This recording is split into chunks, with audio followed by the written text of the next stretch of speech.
ओम हरि ओम तत्सत।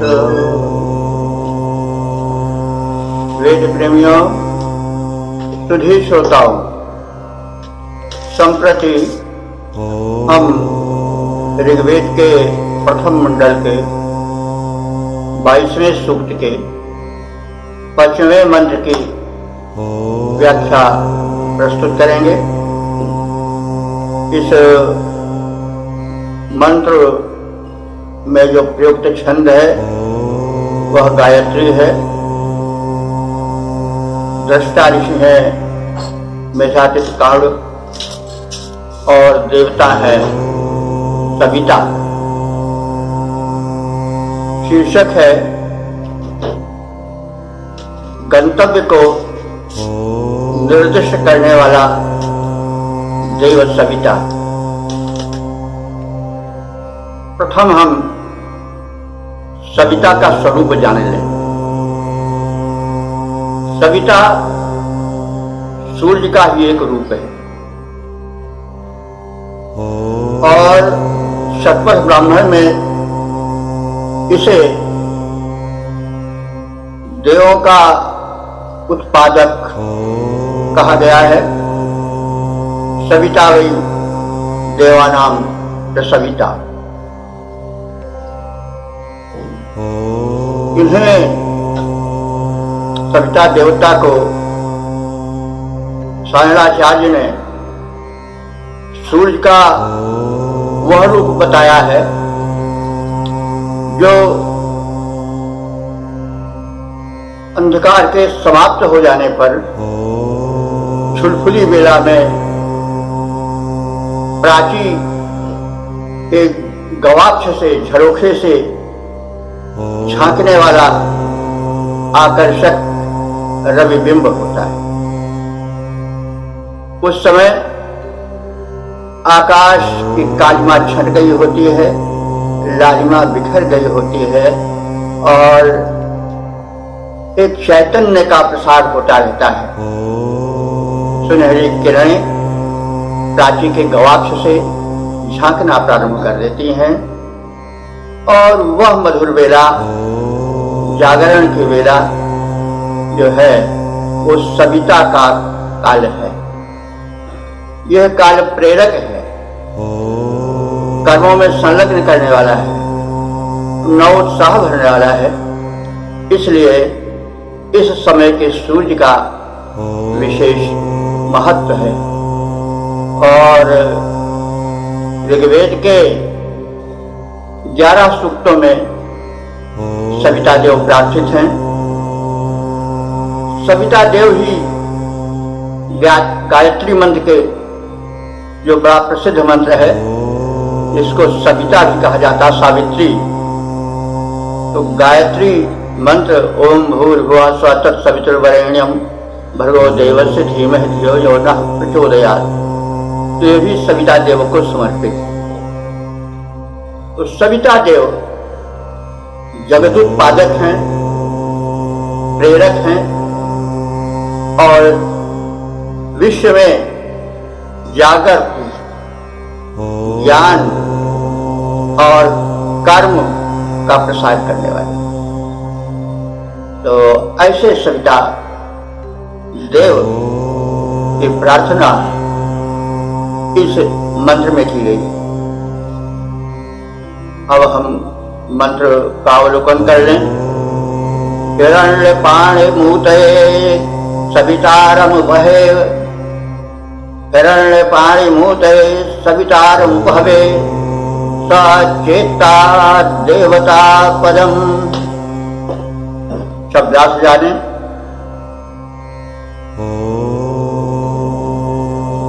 सवितारम उपहवे, मैं ऋत्विज तुम उपासकों के हित और चेतना वर्धन के लिए सवितारम उपहवे, सविता देवता का आवाहन करता हूं। वे सविता देवता कैसे हैं? हिरण्यपाणी। हिरण्य कहते हैं सोने को, सोने के हाथ वाले।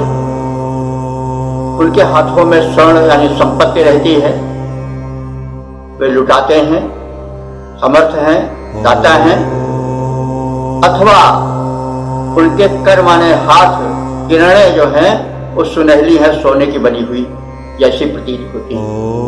तो वे सविता देवता हिरण्यपाणी सुनहली किरणों को धारण करने वाले अथवा अपने पाणी में हाथों में सुवर्ण को धारण करने वाले हैं। सुवर्ण जो है वो संपत्ति का प्रतीक है, समृद्धि का प्रतीक है। तो एतादृशं देवं सवितारं अहम ऊतये उपहवे, मैं उपहवे माने आह्वान करता हूं, बुलाता हूं। किस अर्थ, किस प्रयोजन के लिए?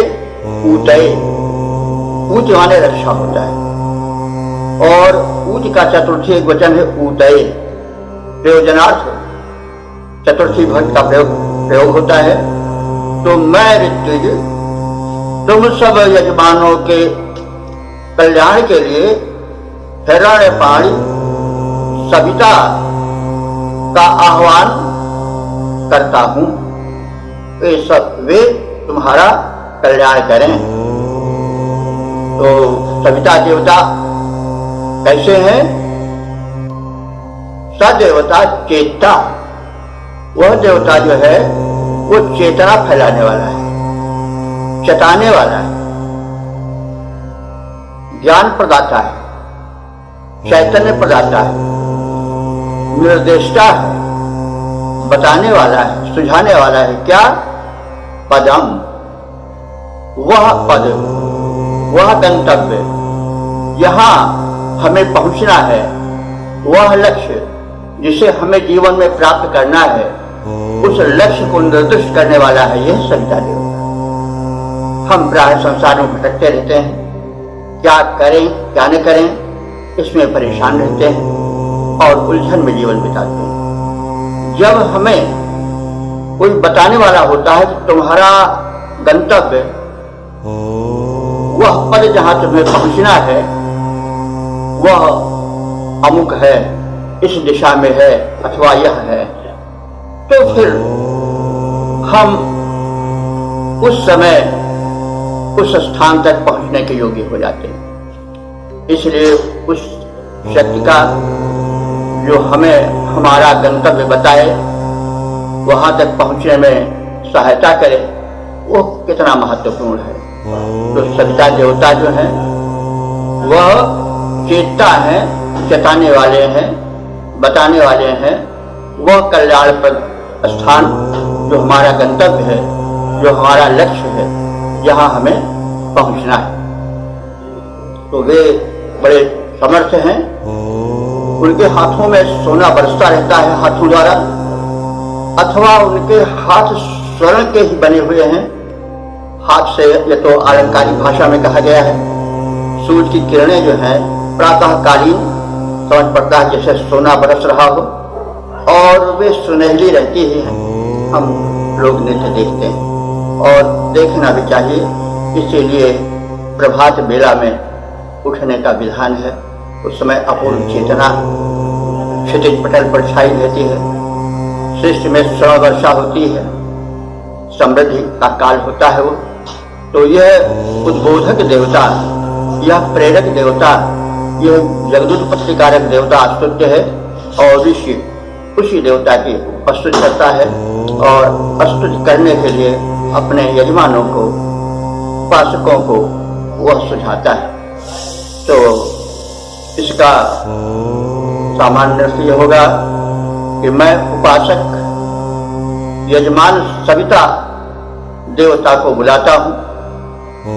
वे सुवर्ण में किरणों के हाथों से सुशोभित हैं, वे हमारी रक्षा करें और हमें गंतव्य तक पहुंचाएं, हमारा पथ निर्दिष्ट करें और इस प्रकार से हमारे जीवन को धन्य बनाएं।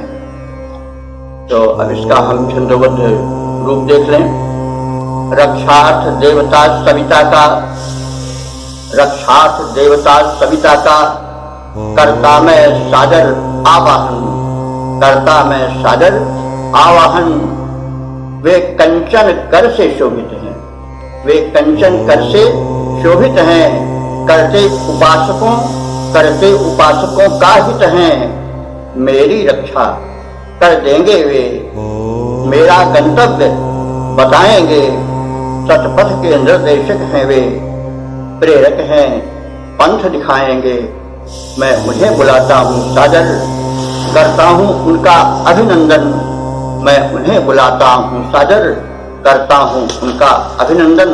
रक्षार्थ देवता सविता का करता मैं सादर आवाहन, करता मैं सादर आवाहन। ओम हरि ओम। प्रियात्मन सुधी श्रोताओं,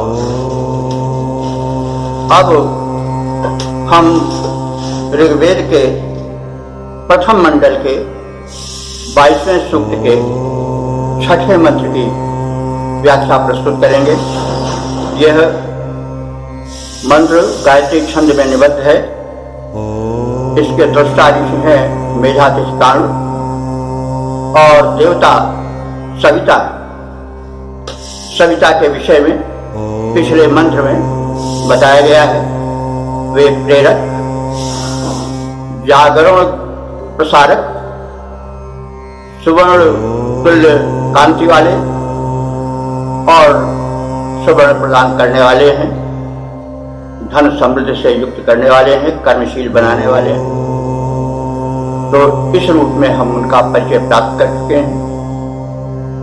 तो संदेश शीर्षक रूप में ऋषि देना चाहता है कि सविता तुल्य उदार जीवन बिताओ। अब हम मंत्र पर दृष्टि डालेंगे। अपाम नपात मवसे सवितार मुपस्तु ही तस्य व्रतानुष्मषे। शब्दार्थ जाने। अहम मैं ऋतु, आप सब यजमानों से निवेदन करता हूं कि आप सब सवितारम उपस्तु, सविता देवता की उपस्तु माने समीप से उपासना करो। हृदय में बैठा करके उनके समीप हो करके यानी ध्यानस्थ होकर के उनकी उपासना करो। वे कैसे हैं? अपाम नपातम। अपाम माने जल और नपात माने अवशोषक। वे धरातल के जल का अवशोषण करते हैं, लेकिन अवशोषण करने के पश्चात उसका वितरण भी करते हैं। तो अपाम नपातम, भूतल के धरातल के जल को अपने किरणों से अवशोषित करने वाले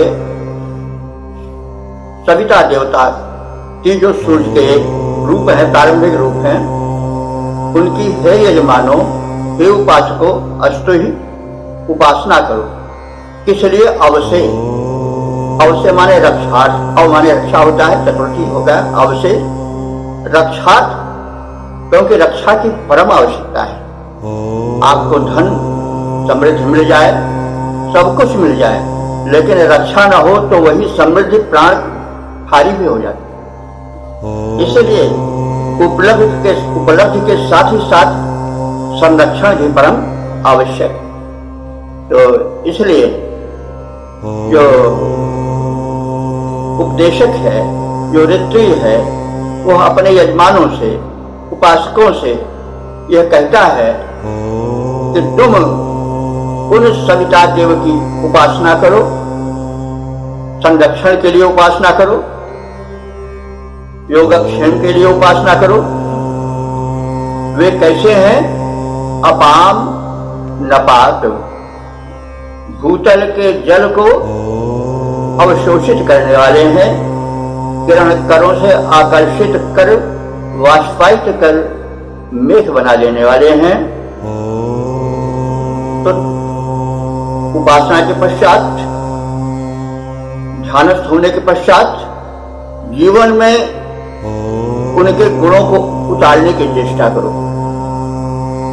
तस्य व्रतम, उनके व्रत को, उनके नियमों को पालन करो। इसलिए तस्य व्रतानि कुसुमसि, तस्य माने उसके, सवितु सविता के, कुसुमसि माने चाहते हैं, इच्छा करते हैं। इसकी व्रतानि, उनके संयमों को, उनके नियमों को, उनके व्रतों को, जीवन के ढंग को, जीवन शैली को हम अपनाने की भी इच्छा करते हैं। केवल धन और संरक्षण नहीं चाहते हैं, वरन उन जैसा जीवन बिताना चाहते हैं। उनका जीवन कैसा है कि वो भूतल के जल को अवशोषित करके मेघ बनाते हैं और फिर उसको वितरित कर देते हैं, अपने पास नहीं एकत्र करते। तो हम धन प्राप्त करें और धन का वितरण भी करें।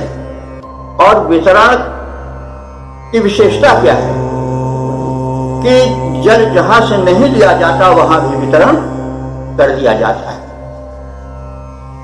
जो बहुत बड़ा जल का स्वामी है, बहुत बड़ा महाजन है, सेंट है जल का, वो कौन है? सागर। सागर से ज्यादा जल लिया, सरिता से कुछ कम लिया, लेकिन वितरण वहां भी सूर्य मेघों के माध्यम से करा देता है, जहां की जल बिल्कुल नहीं रहता, जहां से कुछ भी नहीं लिया, यानी जो दीनहीन अवस्था में है, वहां भी पहुंच जाना चाहिए तुम्हारी संपत्ति की वितरण की अवस्था। ये विशेष करके राजाओं के लिए, समृद्ध लोगों के लिए और संकेतित। राजा को चाहिए कि वो कर ले, और कर लेने के बाद उसका वितरण कर अपने प्रयोग में अत्यर्थ लावे, या बिल्कुल नहीं लावे, सूर्य देवता बिल्कुल नहीं लाते हैं, वो खींच करके जल को और अंतरिक्ष में ही स्थिर कर देते हैं, अंतरिक्ष से जल का वितरण होता है। तो इस प्रकार से जो कर रूप में आकर्षित किया जाए, ग्रहण किया जाए धन, वह प्रजाहित में समर्पित कर दिया जाए, और वहां भी उसे गिराया जाए, बरसाया जाए, जहां देखिए जल बिल्कुल नहीं लिया गया, यानी जो दीन अवस्था में उस देने की स्थिति में है ही नहीं, जहां जल है ही नहीं, लेकिन फिर वहां भी जल पहुंच जाए, वहां भी शासन का अनुदान पहुंच जाए। यह संदेश है। इसको महाकवि कालिदास ने बताया है कि जो रघुवंशी राजा थे वे कर लेते थे, लेकिन कर को हजारों गुना और बढ़ा करके प्रजा में वर्षित कर देते थे, प्रजा में पहुंचा देते थे। सा प्रजानाम भूत्यर्थम सताभ्यो वल्मग्रहीत सहस्र गुणमुत्सृष्टम आदित्य यथा रवि। तो सूर्यवंशी राजा जो थे वो प्रजा से कर ग्रहण करते थे, लेकिन उसी प्रजा के हित के लिए उसको सहस्रों गुना बढ़ा करके लगा देते। तो सा प्रजा नाम भूत्यर्थम, प्रजा के ही भूत माने कल्याण के लिए वे कर लेते थे, लेकिन ताभ्य उसी प्रजा के हित के लिए वे उसे सहस्र गुण माने हजारों गुना करके वर्षा देते, अर्थात उस तक पहुंचा देते थे व्यापक रूप से। इसी भावना को तुलसीदास जी ने बड़ी चारुता से प्रकट किया है।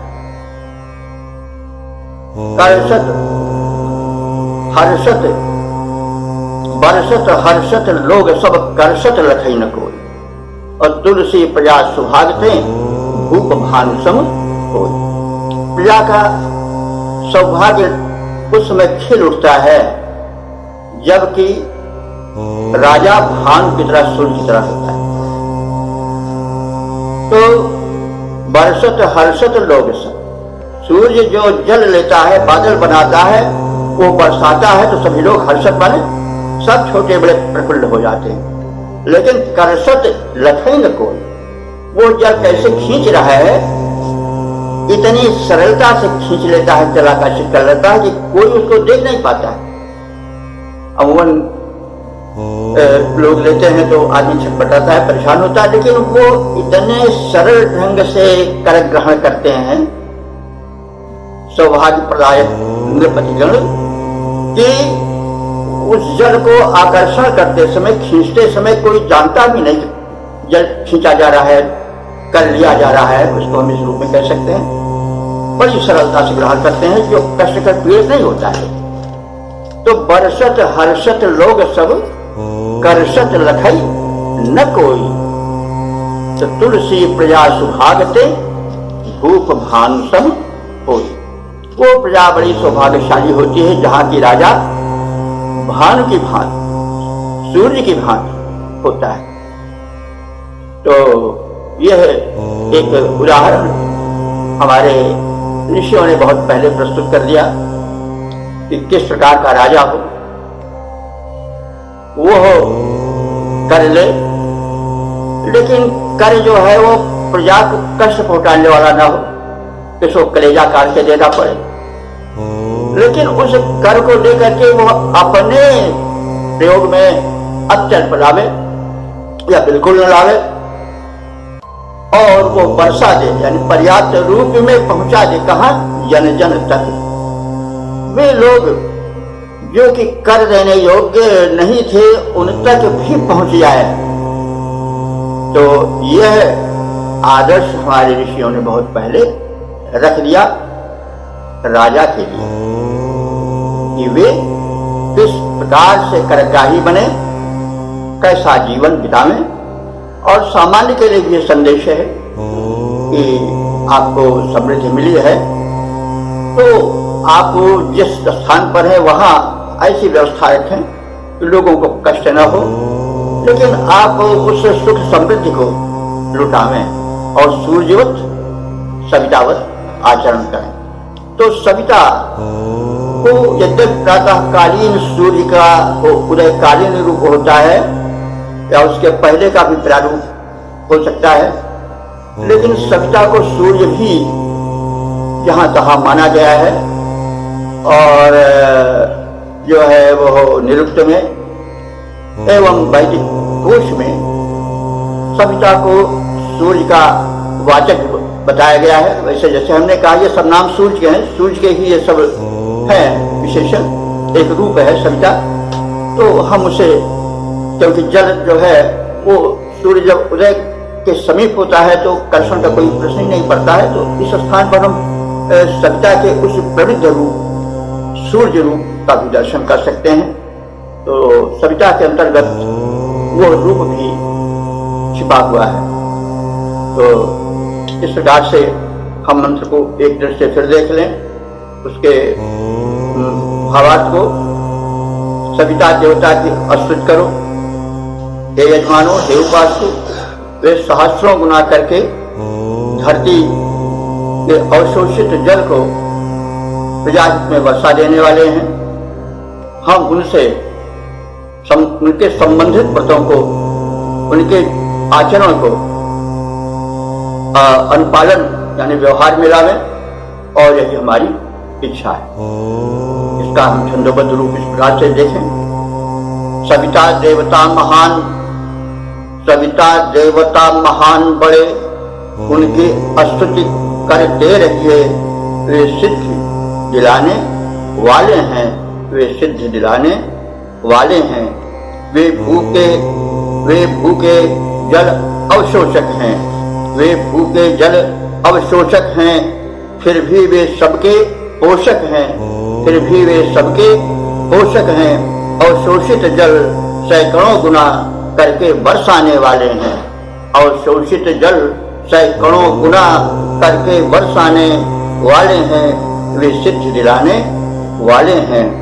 हम चाह रहे हैं सविता से संबंधित व्रत पालन करना, हम चाह रहे हैं सविता से संबंधित व्रत पालन करना, यों इसके द्वारा जीवन के सारे अवरोधों को हरना।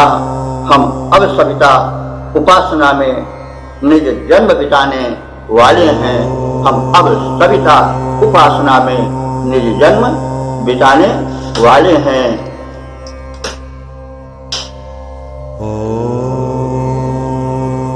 ओम हरि ओम हरि ओम हरि ओम। सुधी श्रोताओं, वेद प्रेमियों, संप्रति हम ऋग्वेद के 22वें सूक्त के 7वें मंत्र की व्याख्या की प्रस्तुति करने जा रहे हैं। इस मंत्र के दृष्टा ऋषि हैं मेधातिथि, काण्व, छंद गायत्री है और देवता सविता। इस मंत्र का शीर्षक है सविता देव ही उपास्य है और वे ही जीवन दाता है। सविता देवता की हम विशेषताएं, उनके स्वरूप को पिछले मंत्रों में जान चुके हैं। अब हम मंत्र को देखेंगे। तो मंत्र इस प्रकार से है। विभक्तारं हवामहे वसोश्चित्रस्य राधसा सवितारं नृतक्षसम्। तो वसोह, वसोह कहते हैं निवास योग्य होना, और विभक्तारं माने वितरक, हवामहे माने आवाहन करते हैं। इसलिए चित्र से राजसा, चित्र विचित्र, राजसा माने संपत्ति के लिए, धन के लिए। इसको सविता को, और सविता कैसे है? नृतक्षस, मनुष्यों के चक्षुष स्वरूप है। तो अब थोड़ा और हम जाने तो हम ऐसे सविता देव की उपासना करते हैं जो विभक्तारम, जो वितरक हैं। किसके वितरक हैं? वसोह माने संपत्तियों के, अथवा वसोह माने निवास करने योग्य भूमि के।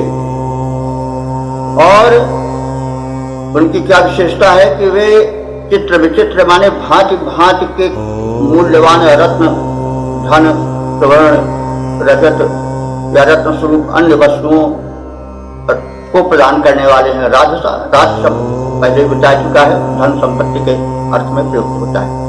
तो वे चित्र विचित्र संपत्तियों को हीरे, मणिमाणिक्य आदि अथवा पुत्र, स्त्री रत्न आदि के रूप में जितने भी रत्न स्वरूप संपत्ति समृद्धियां हैं उनके वितरक हैं। और क्या है? वसो, पृथ्वी को धन से भर देने वाले हैं अथवा पृथ्वी को वसने के योग्य बना देने वाले हैं। तो और वे निर्चक्ष है, निर्माणी मनुष्य, और चक्षस कहते हैं नेत्र, वो मनुष्यों को नेत्र प्रदान करने वाले। तो मतलब क्या हुआ कि वे धरती में जीवन और धन वैभव को वितरण करने वाले, विभक्त करने वाले, और वे धरती को वास योग्य, निवास योग्य भी बनाने वाले। हम जानते हैं कि अगर सूर्य न हो तो धरती में जीवन नहीं होगा, धरती वास योग्य, रहने योग्य नहीं होगी, क्योंकि न उसको प्रकाश मिलेगा, न उसको वृष्टि प्राप्त होगी और न उत्पादन बढ़ेगा। तो समग्र के प्रदाता और धरती को निवास योग्य बनाने वाले तो सविता देवता या सूर्य देवता ही। इसलिए उनके विशेषणों को बताया जा रहा है, उनके वैज्ञानिक महत्व को बताया जा रहा है कि धरती में जीवन के कारण अथवा धरती में रत्नों के उत्पत्ति के कारण और उसको वसो माने वास, निवास योग्य बनाने वाले सूर्य देवता है। सूर्य देवता के कारण ही धरती में जीवन है, सूर्य देवता के कारण ही वनस्पतियां हैं, सूर्य देवता के कारण ही जो है वो धरती पर उत्पादन होता है, वनस्पतियां वर्धित होती हैं। प्राणी जो है जीवन प्राप्त करते हैं, प्रकाश प्राप्त करते हैं, आलोक प्राप्त करते हैं और कर्मशील बनते हैं।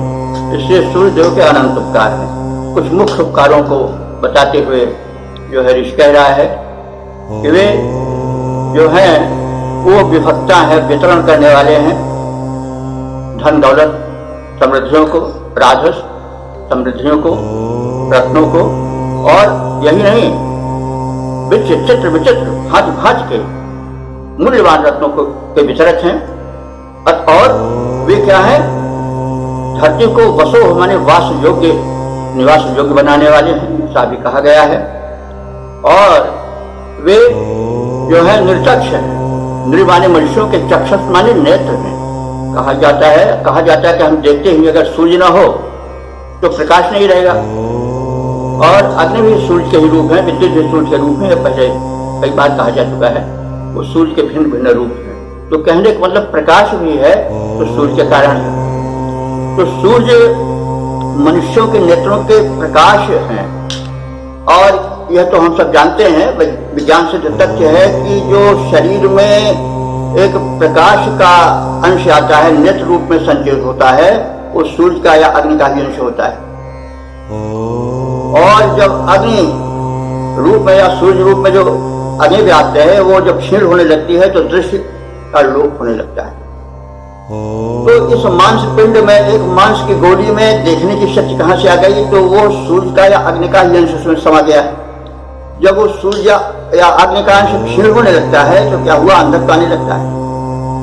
तो इस रूप में, चक्षु रूप में, नेत्र रूप में सूर्य ही ज्योति बन करके मनुष्य को दर्शन देखने योग्य बनाते हैं।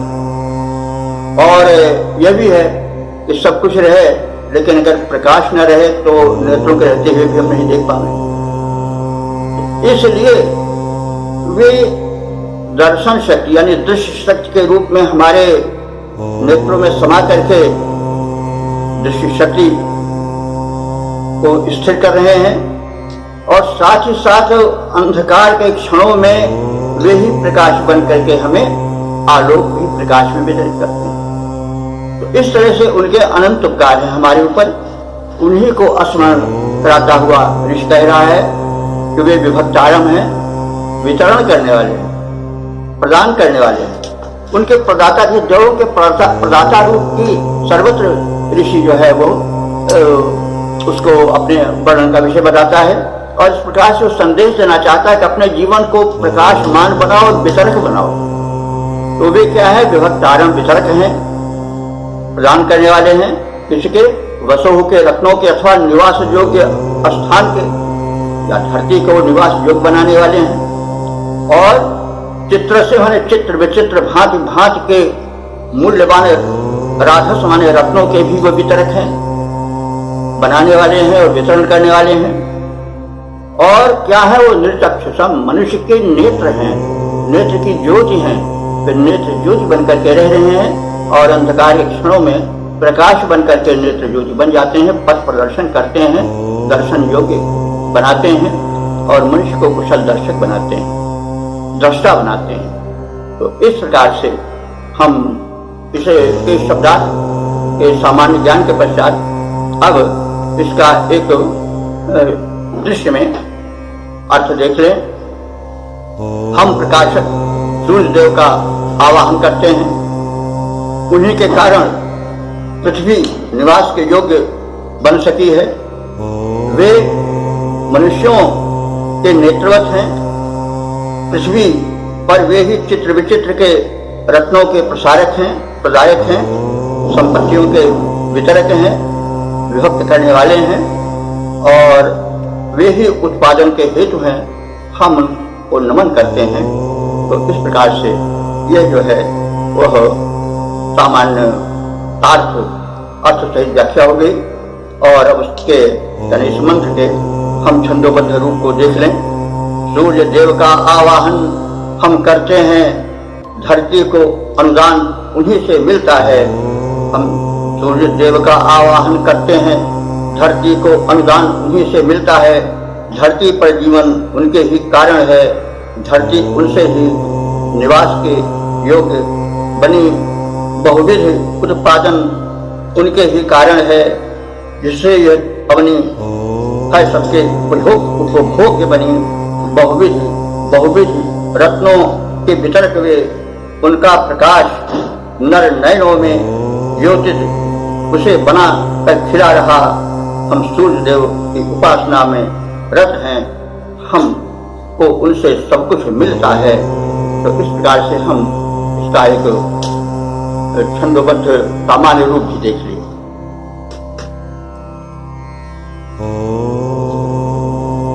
ओम हरि ओम। प्रियात्मन सुधी श्रोताओं, वेद प्रेमियों, संप्रति हम ऋग्वेद के प्रथम मंडल के 22वें सूक्त को व्याख्यायित करेंगे। इस सूक्त में प्रयुक्त छंद गायत्री है, दृष्टा ऋषि है मेधातिश काल और देवता सविता है। अब इस मंत्र में एक शिक्षण है, इसलिए इसका शीर्षक होगा दाता ही शोभा पाता है। दाता ही शोभा पाता है। मंत्र इस प्रकार से है। सखाय आदिशीदत सविता अस्तोम्यो नुनः दाता राधांसि शुंभते।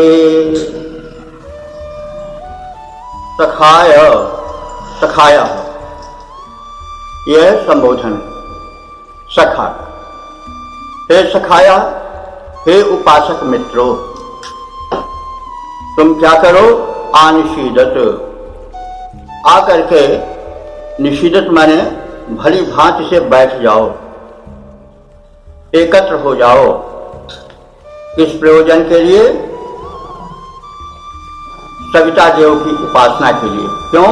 तो सविता अस्तोम्यो, सविता देव ही अस्तोम्य है, अस्तुति के योग्य हैं अपने अनुदानों के कारण। नु माने क्षिप्र, शीघ्र ही, निश्चय ही।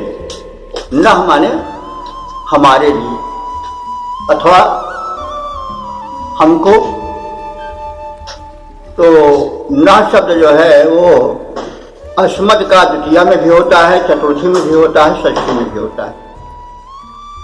तो न सविता अगर हम करें तो सविता हमारे हैं, इससे नैकट्य का अपनत्व का बोध होता है।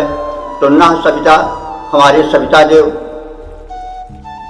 अथवा हमारे लिए सविता देव चतुर्थी करेंगे तो हमारे लिए सविता देव अस्तोम्य, अस्तोम्य माने अस्तुति के योग्य हैं।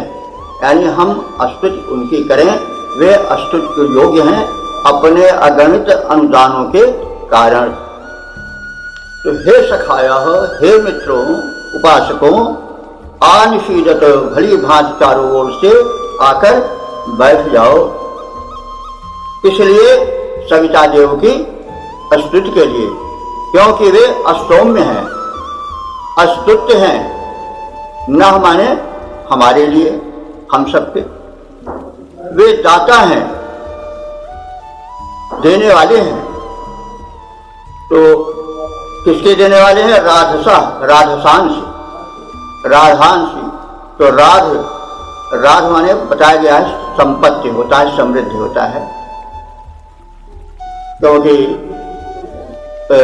राधाति कार्यम कार्याणि इति राधा, जो कार्यों को सिद्ध कर दे वही राध है।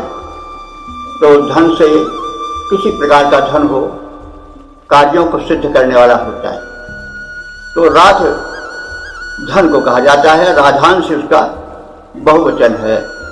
तो राधांश ही शुंभति, जो दाता होता है उस की संपत्तियां अथवा उसका व्यक्तित्व शुंभति माने सुशोभायमान तभी होता है जब वो दाता बने। तो दाता राधांश शुंभति, दाता की ही संपत्तियां शोभा पाती हैं और दाता देने के कारण ही सुशोभित होता है। शुंभति, शुंभ माने होता है शोभा, शुंभति माने शोभित होता है। तो दाता ही शोभित होता है, और उसकी राजहंस माने समृद्धियां भी तभी शोभा को प्राप्त होती हैं जब वे दान की जाती हैं।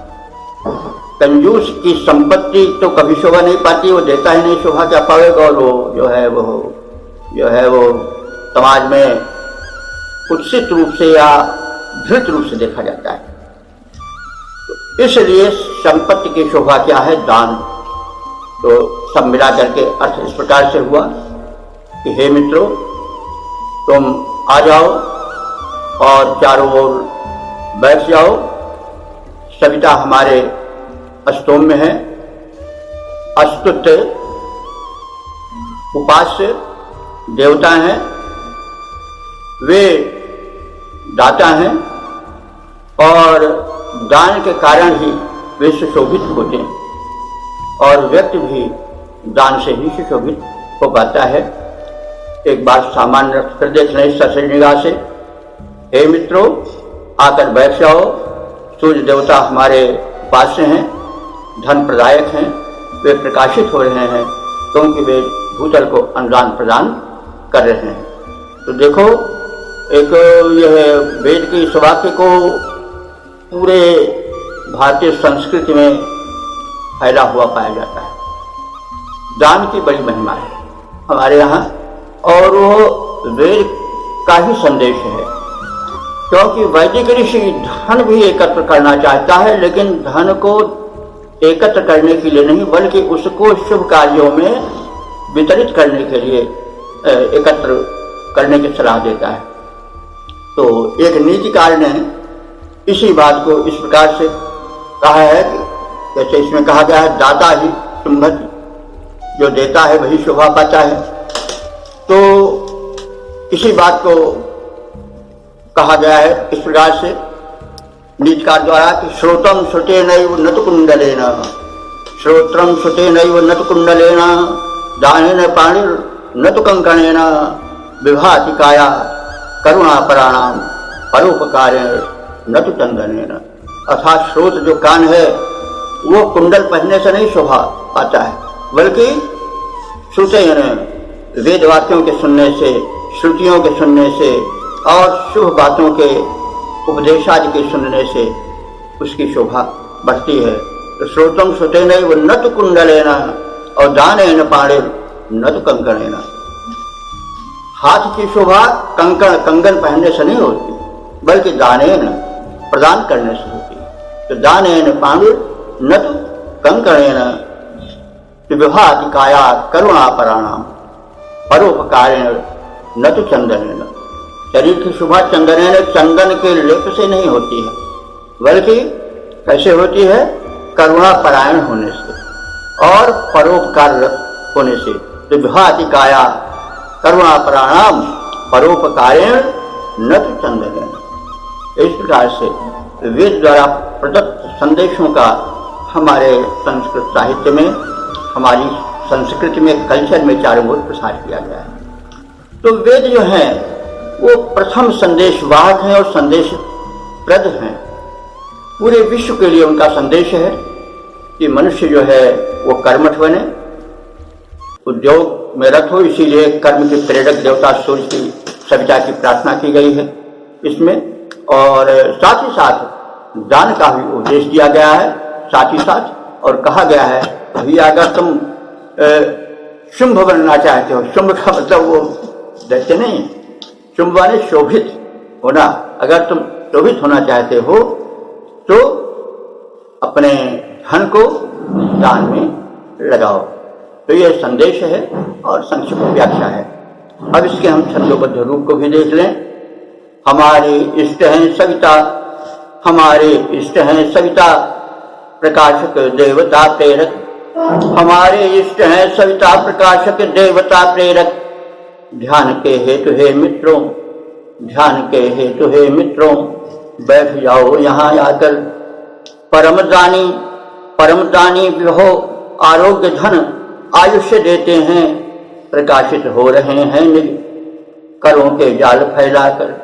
प्रकाशित हो रहे हैं निज करों के जाल फैलाकर। कर माने किरण भी होता है, हाथ भी होता है। उचित आराधना उनकी, उचित आराधना उनकी, उचित है साधना उनकी, उचित आराधना उनकी, उचित है साधना उनकी। प्रकाशित रूप को देखो, प्रकाशित रूप को देखो, हृदय के मध्य बैठाकर प्रकाशित रूप को देखो, हृदय के मध्य बैठाकर। हमारे इष्ट हैं सविता प्रकाशक देवता प्रेरक, हमारे इष्ट हैं सविता प्रकाशक देवता प्रेरक। ध्यान के हेतु हे मित्रों, ध्यान के हेतु हे मित्रों, बैठ जाओ यहाँ आकर, बैठ जाओ यहाँ आकर।